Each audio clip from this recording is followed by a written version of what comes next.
النبي يا أيها الذين آمنوا صلوا عليه وسلموا تسليما اللهم صل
শত ব্যস্ততার ভিতর থেকে দয়া করে আমাদেরকে কোরআনে কারীম থেকে কিছু কথা বলার এবং শোনার সুন্দর একটি পরিবেশে আমাদের একত্রিত হওয়ার তৌফিক দিয়েছেন।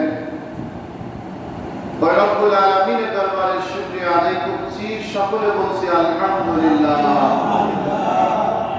আর শুকরিয়া আদায় করছি যে আল্লাহ রব্বুল আলামিন 18,000 মাখলুকাতের মধ্যে শ্রেষ্ঠ মাখলুকাত হিসাবে যারা গোলামি করার জন্য, হুকুম মেনে চলার জন্য তার গোলাম হিসাবে আমাদের কবুল করে নিয়েছেন।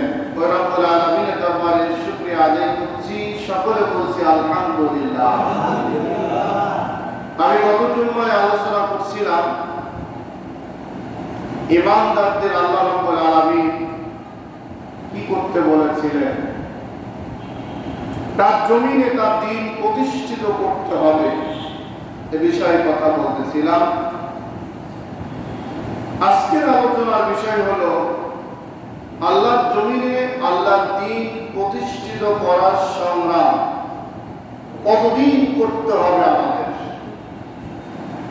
যেমন দেখুন, এই যে নামাজ পড়ছি আমি, এই নামাজটা কতদিন পর্যন্ত পড়তে হবে আমার, কখন থেকে পড়তে হবে, না পড়লে কি হবে, আল্লাহর হুকুম আল্লাহর বিধান কতদিন পড়তে হবে, কখন থেকে পড়তে হবে, না পড়লে কি হবে, এই বিষয়গুলো দিয়ে আল্লাহ রাব্বুল আলামিন কোরআনে কারীমে অনেক চমৎকার ভাবে আল্লাহ বলছেন। যেমন নামাজ 7 থেকে 8 বছর বয়স থেকেই শুরু হয়েছে। 12 বছর বয়স হওয়ার পর থেকেই আপনাকে আর ছাড় দেওয়ার সুযোগ নেই।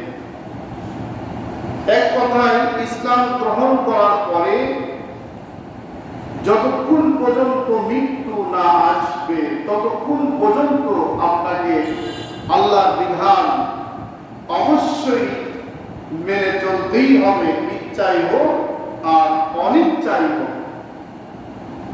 আবার আল্লাহ কি জুলুম করলেন? তাহলে আল্লাহ জুলুম করেননি। কেন জুলুম করেননি? কিভাবে করেননি? জুলুম আমরা নিজেরা তৈরি করে নিই। যেমন দেখুন, নামাজের বিষয়কে আল্লাহ রাব্বুল আলামিন 3টা বিষয় বলেছেন।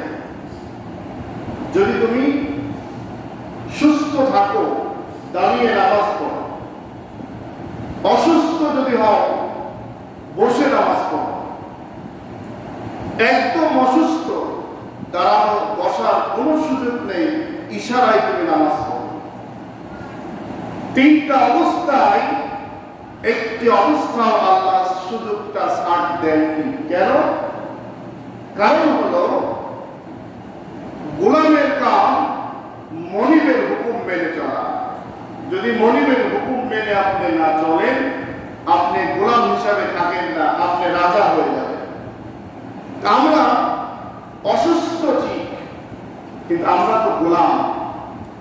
এই গোলামের কাজ মৃত্যু পর্যন্ত অক্ষরে অক্ষরে মেনে চলতেই হবে, ইচ্ছাই হোক আর অনিচ্ছাই হোক।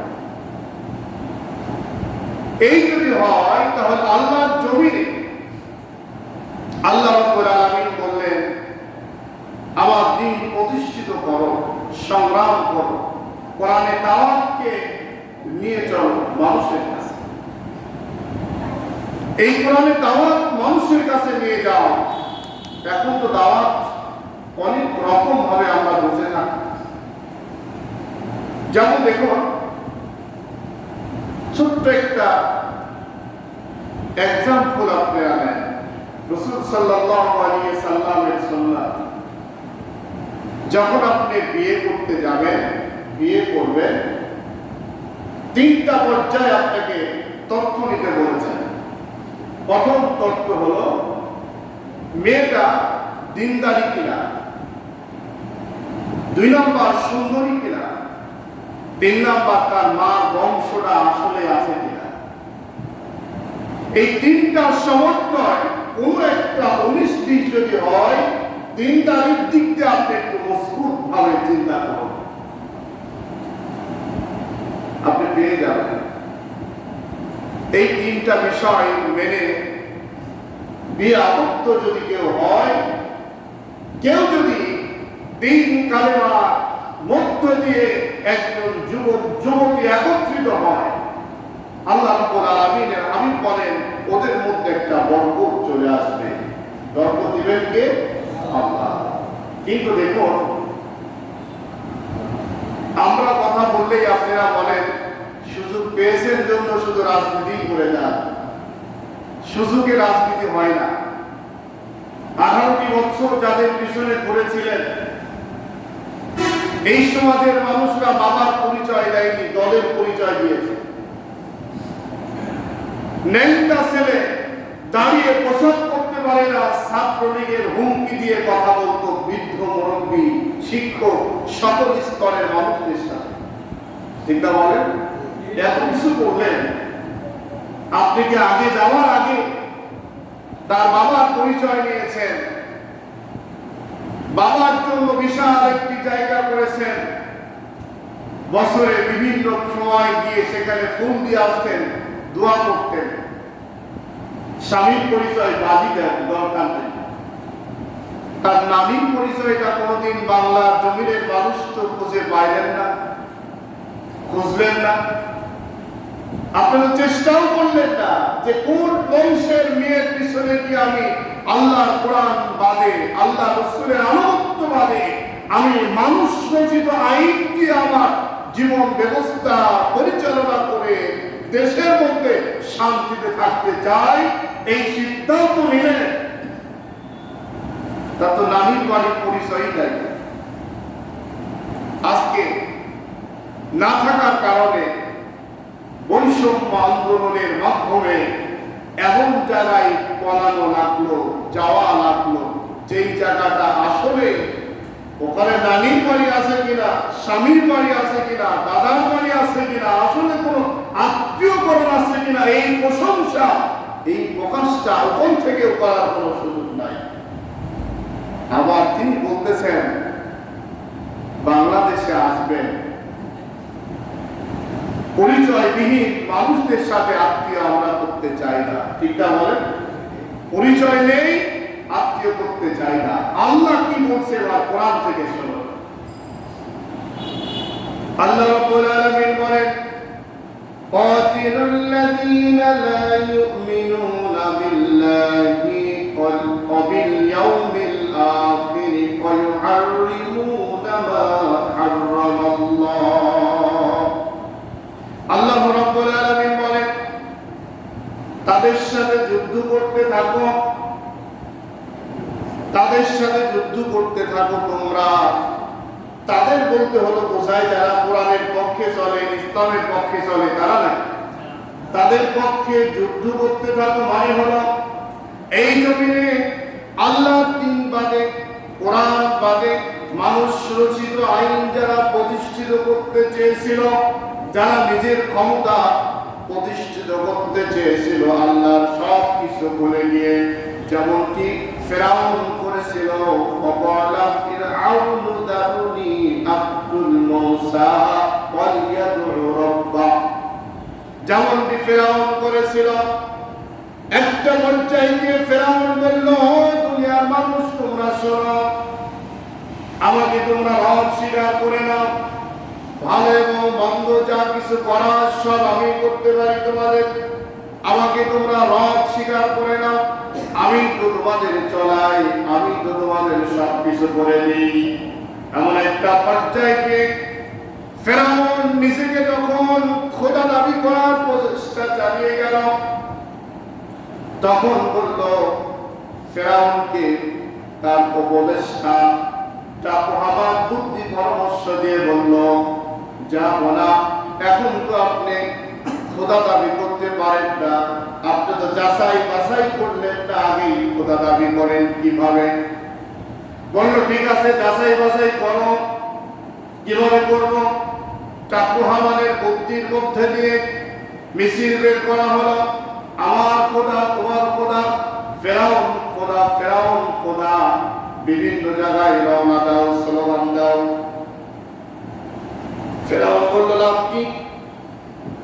চাকু হামান বলল জাহাপনা, কোন মানুষ যদি বলে ওই জনগণ আমার খোদা তোমার খোদা, বলো কেন? ফেরাউন তো আমাদের রাজা, খোদা না, তুমি বলো কেন? এমন কথা যেখানেই হবে আপনি মনে করবেন সেখানে আপনার বিরুদ্ধে লোক এখনো আছে, ওই জায়গায় এমন ভাবে প্রশাসনিক ভাবে আপনি অস্ত্র দিয়ে, গুলি দিয়ে, শক্তি দিয়ে, ক্ষমতা দিয়ে ওই লোকগুলাকে দমন না করে আপনার চেয়ার ঠিক করতে পারবেন না। ফেরাউন তাই করল। আমার দেশের ফেরাউন চিন্তা করলো তাই। আমার দেশের ফেরাউন সেই কাজ করতে গিয়ে হারুন নামক শয়তান গোলার মাধ্যম দিয়ে শাপলা চত্বরের মানুষগুলাকে শেষ করে ফেলল, হেফাজত ইসলামের মানুষগুলাকে শেষ করল, পিলখানার মানুষগুলাকে শেষ করল, এক এক করতে করতে বিভিন্ন দলের মানুষগুলাকে শেষ করে ফেলে দিল। একটা পর্যায়ে ফেরাউনের আগাছা যেই মানুষগুলা ছিল, নাস্তিক মোরতাদ গুলা যারা উপদেষ্টা ছিল, তারা পরামর্শ দিল, বাংলার জমিন থেকে যদি তুমি তোমার ক্ষমতা ধরে রাখতে চাও, স্থায়িত্ব তুমি করতে চাও, তাহলে ইসলাম নামক গোষ্ঠীগুলাকে শেষ করে ফেলে নাও। ঠিক তাই করল। সামান্য এই কয়েকজন নাস্তিকের কথার উপরে মেসেজ করে তিনি বললেন, ঠিক আছে এখন থেকে শুরু করে 24 ঘন্টার মধ্যে বিল উত্থাপন করো। আইন তৈরি করল, বিল উত্থাপন করে চিরদিনের জন্য বাংলাদেশ থেকে মুছে দেওয়ার ষড়যন্ত্র করল। আল্লাহ রাব্বুল আলামিন বললেন, ও ফেরাউন, তুমি তো নব্য ফেরাউন, তোমার চাইতে বড় ফেরাউন যিনি ছিল ওনাকে পানির তলে ডুবিয়ে ডুবিয়ে মেরেছিলাম, আর তোমাকে আগেই মারবো না, তোমাকে অসহায় অবস্থায় তোমার যেখান থেকে উৎপত্তি হয়েছিল ওই দিল্লি পাঠানোর পরে সেখান থেকে লাঞ্ছিত শুরু আমি করতে চাই। আল্লাহ ঠিক তাই করলেন। আল্লাহ এখন এখানে কি বলতে যাচ্ছেন দেখুন,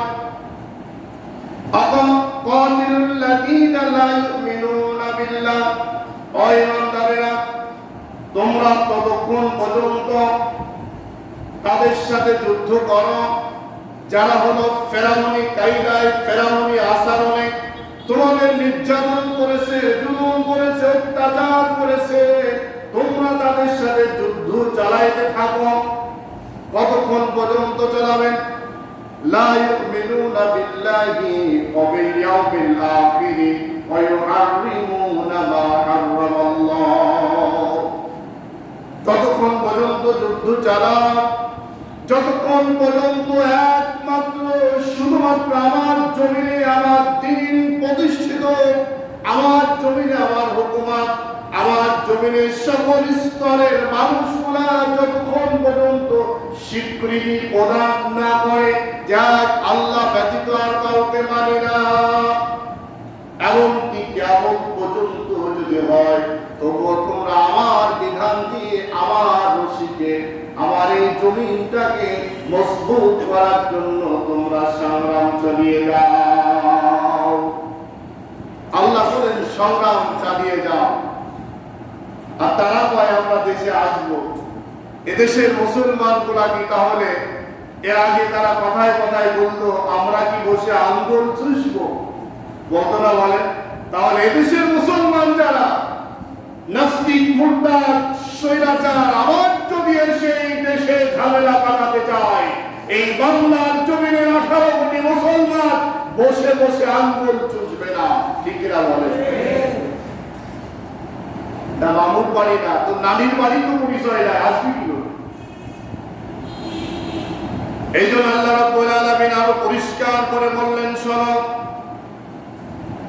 আল্লাহ রাব্বুল আলামিন বলেন যতক্ষণ পর্যন্ত এই জমিনে হারামকে হারাম বলে গণ্য না হয়, যেটা হারাম সেটা হারাম বলে গণ্য করো সকলেই, যেটা হালাল সেটাকে হালাল বলে গ্রহণ করে নাও। হারাম এবং হালালকে যতক্ষণ পর্যন্ত পার্থক্য না করা হয়, আমার বিধান আমার জমিনে একমাত্র আমার সন্তুষ্টের জন্য যতক্ষণ পর্যন্ত পরিচালনা না হয়, ততক্ষণ পর্যন্ত তোমাদের আন্দোলন সংগ্রাম ততক্ষণ পর্যন্ত তোমরা বন্ধ করবা না। ভাইরা, অনেক জায়গায় এর আগে বলছি, অনেকেই বলতেন কি বলো অমুকদের মতো, কিন্তু আমাদের এই হুজুর না, আমাদের ফেরাউন তোমাদের মতো না।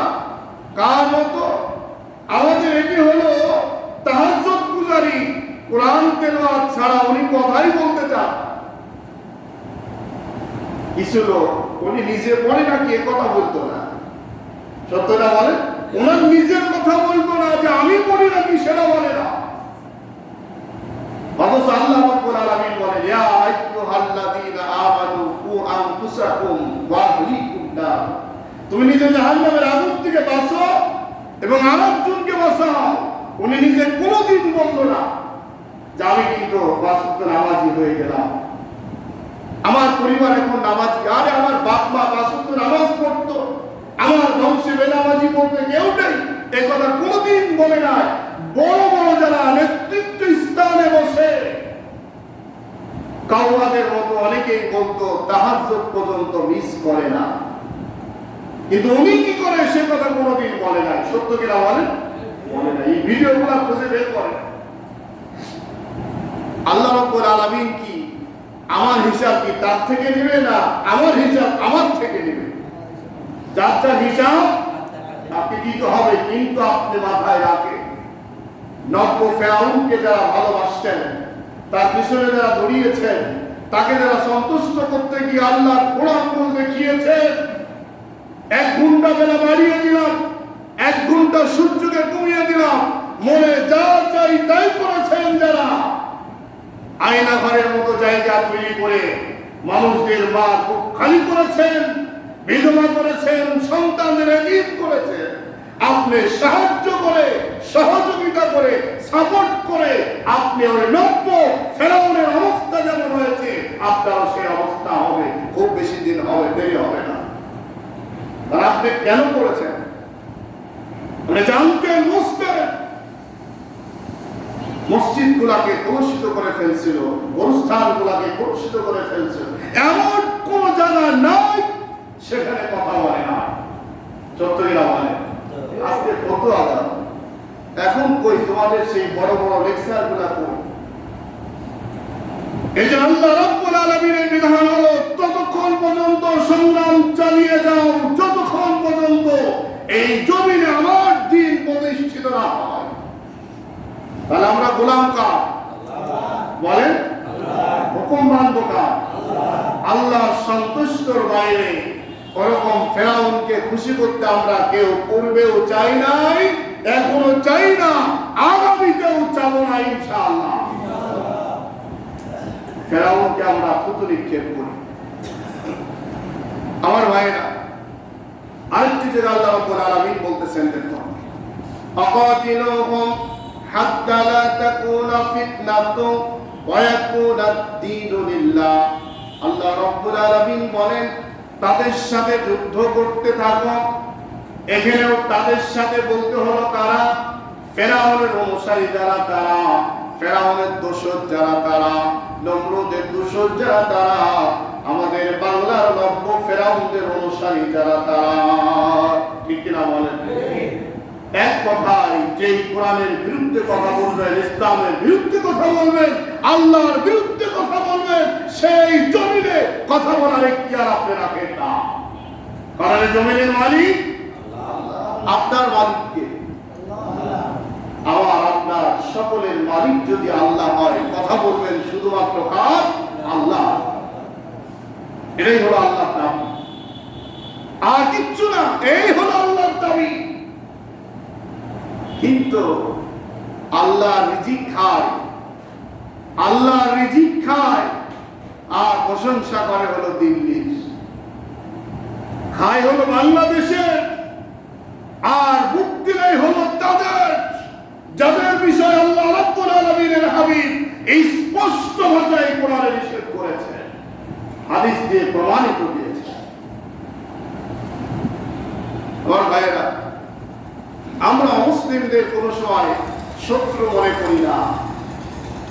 আমরা সকল সময়ের জন্য দেশের সমস্ত নাগরিককে বন্ধু মনে করি, যদি তুমি ইসলামের বিরুদ্ধে কথা বলে না থাকো। আর যদি ইসলামের বিরুদ্ধে কথা বলো, তুমি যে কেউ হও না কেন, ওই ব্যক্তিকে আমরা থুতু নিক্ষেপ করতে পরোয়া করি না। ঠিক না বলেন? সম্মানিত উপস্থিতি, আমাদের মুসলমান, আমাদের মুসল্লিদের মধ্যেও এখনো কিন্তু ইমানের দুর্বলতা রয়েছে। নামাজ শুধু ইসলামের মূল কাজ নয়, রোজা শুধুমাত্র ইসলামের মূল কাজ নয়, দান সদকাই শুধুমাত্র ইসলামের মূল কাজ নয়।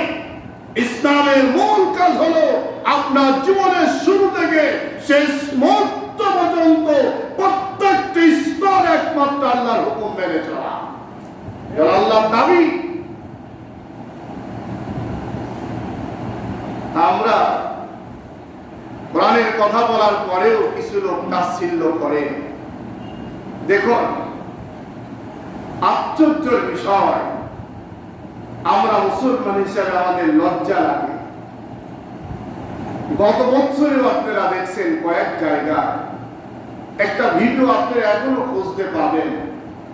তাফসীর মাহফিলে এক কুলাঙ্গার, যার চেহারাটা অমন সুন্দর নয়, বটি নিয়ে বক্তাকে কোবানোর জন্য দৌড়ে মঞ্চে উঠছিল। সত্য কিনা বলেন? কেন?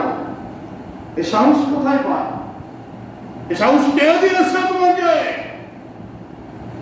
তুমি যদি স্বৈরাচারের অনুসারী করে থাকো, যে নেত্রীর অনুসারী করতে তোমার নেত্রী বারবার মক্কায় গিয়ে হজ করে আসছিল, মক্কা মদিনায় ঘুরে আসছে, মাথায় পট্টি বেঁধে তসবিহ হাতে নিয়ে বারবার ইসলামের দুয়ায় দিয়ে কথা বলেছিল, সেই ব্যক্তিগুলো যদি কোরআনের মাহফিল বন্ধ করতে যায়, বুঝতে হবে তাদের মধ্যে আছে কিছু না কিছু। ঠিক না বলেন?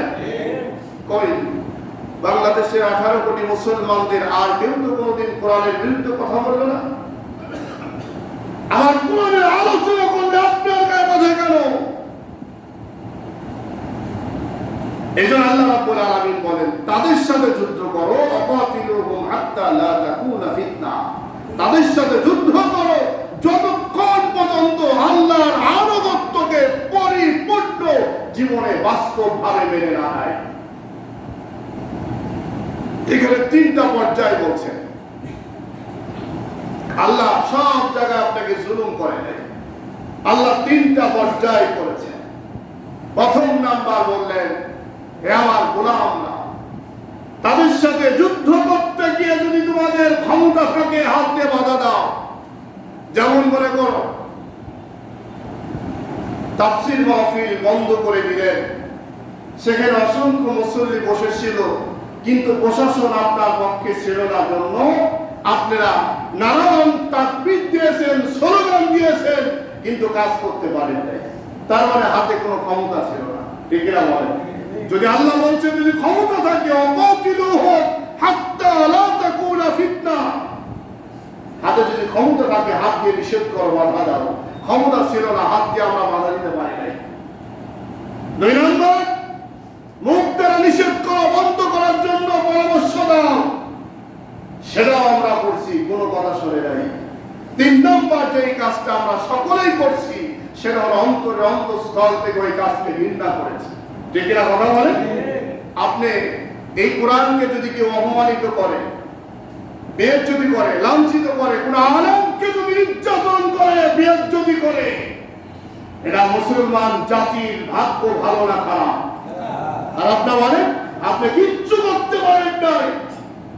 যেমন দেখুন, অনেক লাশ, অনেকের লাশ হজ করতে গিয়ে মারা গেল। হজ করতে গিয়ে অনেকে মারা যায় না, মারা যাওয়ার পরে দাফন কাফন করার সুযোগ তো আমার আপনার আর নাই, আছে বলেন? এখন কি অন্তর থেকে আমরা দোয়া করি, আল্লাহ তুমি তাকে মাফ করে দাও, তাকে তুমি জান্নাতের মেহমান হিসেবে কবুল করে দাও। নানান ভাবে আমরা তাকে দোয়া করি। দোয়া করি কেন? এখন তো ওখানে গিয়ে মাটি দিবে এমন কোনো আমার সুযোগ নাই, আমার সেখান থেকে নিয়ে আসবে এমনও কোনো ব্যবস্থা নাই, আমি পাচ্ছি না।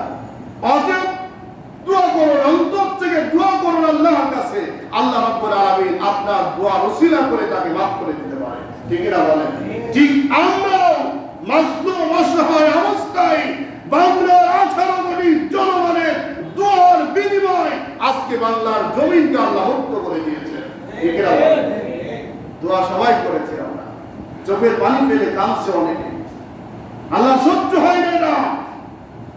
আল্লাহ এই জন্য বলছে 3 নম্বর হলো অন্তরে অন্তঃস্থল থেকে তুমি দোয়া করো যে আল্লাহ তোমার জমিন, তোমার কোরআন, তোমার জমিনকে তুমি রক্ষা করার জন্য তুমি যথেষ্ট। ঠিক না বলেন? দেখুন, কাবাঘর যখন ভাঙতে আসলেন, হাতিয়ার বাহিনী নিয়ে আসলেন 60,000 বস্তি বাহিনী। কাবাঘর বানানোর পর থেকেই কুরাইশদের উপরে কেউ কথা বলার ছিল না, নেতৃত্ব কুরাইশ বংশের লোকেরাই দিত। এত ক্ষমতা থাকা সত্ত্বেও, এই নেতৃত্ব অবস্থায় থাকা সত্ত্বেও, যখন এই অবস্থা হলো, দেখলো তারা 60,000 বাহিনী, আমরা তাদের সাথে পারবো না। রাসূল সাল্লাল্লাহু আলাইহি ওয়াসাল্লামের দাদা আব্দুল মুতালিব গিয়ে বললেন, কাবাঘর ধরে, কাবার গিলাফ ধরে বললেন, হে কাবার মালিক, তোমার কাছে শপথ করে গেলাম, আমরা মাজলুম অসহায়, আমরা সম্ভব নয় তাদের সাথে মোকাবেলা করা, তোমার ঘরকে তুমি রক্ষা করার জন্য যথেষ্ট এটা আমরা মনে করি। কাবাঘরকে আল্লাহ রক্ষা করতে পারছিলেন কিনা? বলেন, কাবাঘরকে আল্লাহ রক্ষা করলেন। ঠিক তেমন ভাবে বাংলার সমস্ত মানুষগুলা নামাজ পড়ে, রোজা করে, তাহাজ্জুদ করে দোয়া করলেন আল্লাহর কাছে, আল্লাহ আর জুলুম সহ্য হয় না, অত্যাচার সহ্য হয় না, তোমার ফয়সালা তুমি করে দাও।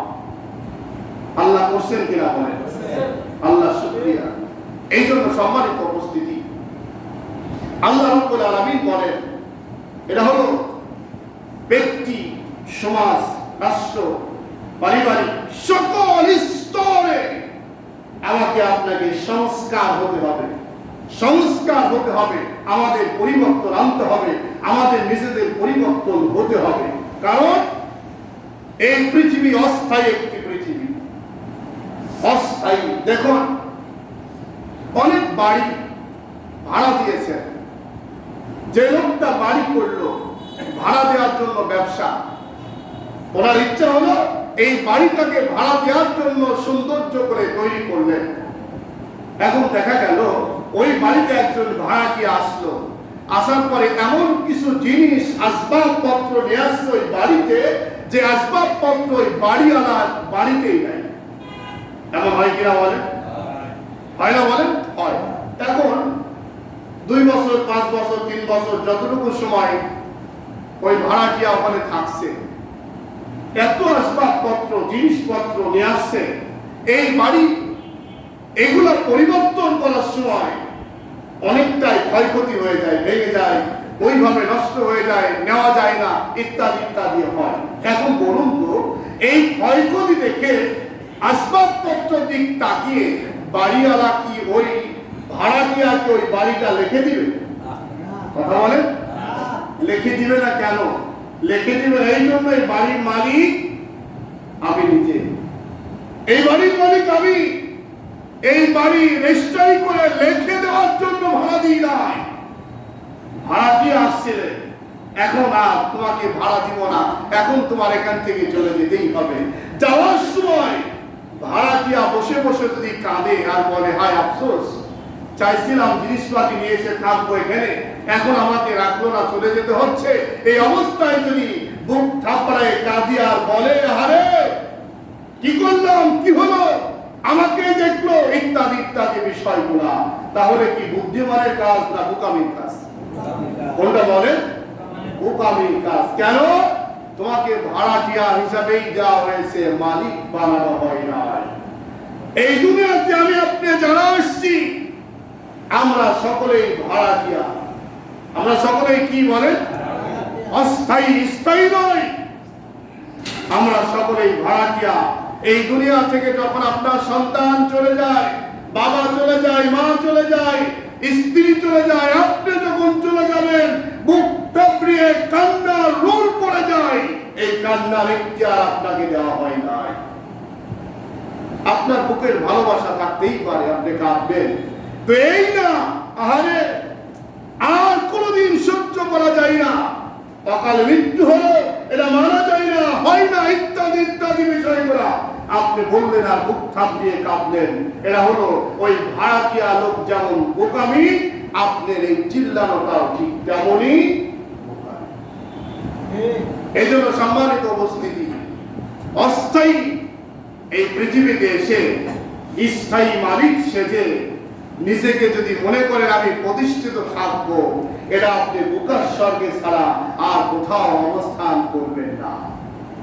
এই জন্য আল্লাহ রাব্বুল আলামিন বলছেন ততক্ষণ পর্যন্ত যুদ্ধ চালিয়ে যাও যতক্ষণ পর্যন্ত ফিতনা বন্ধ না হয়, স্বৈরাচার মুক্ত না হয়, আমার জমিনে একমাত্র শুধুমাত্র আমি আল্লাহর বিধান প্রতিষ্ঠিত না হয়। এজন্য সম্মানিত উপস্থিতি, জীবনে বেঁচে থাকাটা খুবই একটি আশ্চর্যের বিষয়, চলে যাওয়াটা একটা বাস্তব বিষয়। আমি যে চলে যাব এর মধ্যে কোনো সন্দেহ নাই, আমি বেঁচে আছি আশ্চর্য। অনেকদিন পরে হঠাৎ দেখা হলো, অবাক হয়ে গেল, ভাই কতদিন তোমাকে দেখা নাই, তুমি যে বেঁচে আছো এটা আমি কল্পনার বাহিরে ছিল, কিন্তু আসলে বাস্তব জিনিস। আমি যে বেঁচে আছি এটাই কিন্তু কল্পনার বাহিরে, আমাকে চলে যেতে হবে এটাই বাস্তব। এখন মনে করুন আমরা যারা এখানে আসছি, দু একজনকে হয়তো লাল পাসপোর্ট দিয়েছিল যে তোমার আর যাওয়া লাগবে না, অথবা আগেই চলে যাও, এমন ভিসা, এই ভিসা নেওয়ার কারণে হয়তোবা আর তার চিন্তা করা লাগছে না। এমন কোন ব্যক্তি আমাদের মাঝে আছেন কি যে ভিসার কারণে আল্লাহ বললেন ঠিক আছে মৃত্যু হবে না, কিয়ামতের দিন যা খুশি তাই করিস, দুনিয়ায় চলাফেরা কর? এরকম কোন সুযোগ আছে বলেন? সুযোগ যেহেতু নাই, চলে যেতেই যেহেতু হবে, চোখের সামনে অন্যায় কারীদেরকে আল্লাহ শাস্তি দিচ্ছেন, এরাও চোখে দেখতে পাচ্ছেন। তাহলে আমাদের কাজ অন্যায়গুলা ছেড়ে দেওয়া, ঠিক কিনা? মিথ্যাকে বন্ধ করা, আল্লাহর ইবাদতকে মজবুত করে ধরা, আল্লাহর জমিনে আল্লাহর জন্য নিজেকে অক্ষ করে দেওয়া। একমাত্র যত কাজ করব সমস্ত কাজগুলো আল্লাহকে সন্তুষ্টর জন্যই করা, ঠিক কিনা বলেন? এই জন্য আসুন, আমরা কখন চলে যাব, কোন সময় চলে যাব আল্লাহ ভালো জানেন। আমরা কেউ বলতে পারবো না আগামী জুম্মা আমরা আবার করতে পারবো, আসতে পারবো, থাকতে পারবো, কোনো চিন্তা করা যায় না।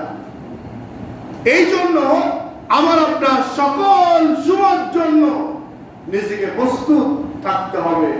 যখনই মালিকের মউত চলে আসবে, আমরা মনের অজান্তেই বলবো ইন্না লিল্লাহি ওয়া ইন্না ইলাইহি রাজিউন।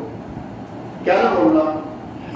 কথা এবং কাজে কোনো মিল নাই, কথা এবং কাজে কোনো মিল নাই। অনেক জায়গায় গিয়ে আমি দেখছি যেসব নেতারা দাঁড়িয়ে বক্তৃতা দেয়, আরে জীবনে নামাজ পড়ছে নাকি সন্দেহ। ও কয় অকালে ছেলেটা মৃত্যুবরণ করলো, আর কোনোদিন এই কাজটা কোনোদিন হয়তো বা পূরণ হবে নাকি জানি না, অকালে মৃত্যু হয়ে গেল। এরকম বক্তৃতা নাই কিনা বলে? এই যে বক্তৃতা নেতাগুলা দিল, আমরা সবাই শুনে বললাম ঠিক ঠিক। এই ঠিক ঠিক বললেন একজন নামাজ নাই, রোজা নাই, ইসলাম নাই, কিচ্ছু নাই, ওই ব্যক্তির পিছনে আপনি স্লোগান দেন, ওই ব্যক্তিকে সাপোর্ট দেন, ওই ব্যক্তির পিছনে আপনি জীবন উৎসর্গ করে দেন। অথচ আল্লাহ রাব্বুল আলামিন বললেন, যতক্ষণ পর্যন্ত আমার জমিনে ফিতনা দূর না হয়, আমার জমিনে আমার এই হুকুম প্রতিষ্ঠিত না হয়, ততক্ষণ পর্যন্ত তোমরা তাদের বিরুদ্ধে সংগ্রাম চালিয়ে যাও। আমরা রাজি আছি তো ইনশাআল্লাহ? ইনশাআল্লাহ আমরা কোনো মতেই আল্লাহর কোরআনের বাহিরে চলার চেষ্টা কেউ করব না ইনশাআল্লাহ। অতএব আসুন আমরা সকলে, সময় যেহেতু কম, যে বিষয়টা আপনাদের আমি বলতে যাচ্ছিলাম সেটা হলো সকল স্বৈরাচার মুক্ত জীবন গঠন করা। ফেরাউনের দোসররা, ফেরাউনের পক্ষের লোকেরা অনেক কিছু করছে, অনেক কিছু করেছে, সবগুলাকে আল্লাহ ধ্বংস করে দিয়েছে। অতএব আল্লাহর জমিনে একমাত্র আল্লাহর গোলামি যতক্ষণ পর্যন্ত প্রতিষ্ঠিত না হবে, ততক্ষণ পর্যন্ত আমাদের সংগ্রাম চালিয়ে যেতে হবে ইনশাআল্লাহ। আল্লাহ যেন তৌফিক দান করে, সকলে বলে আমিন। আখির দাওয়ানা আলহামদুলিল্লাহি রাব্বিল আলামিন। যারা সুন্নাত পড়েন না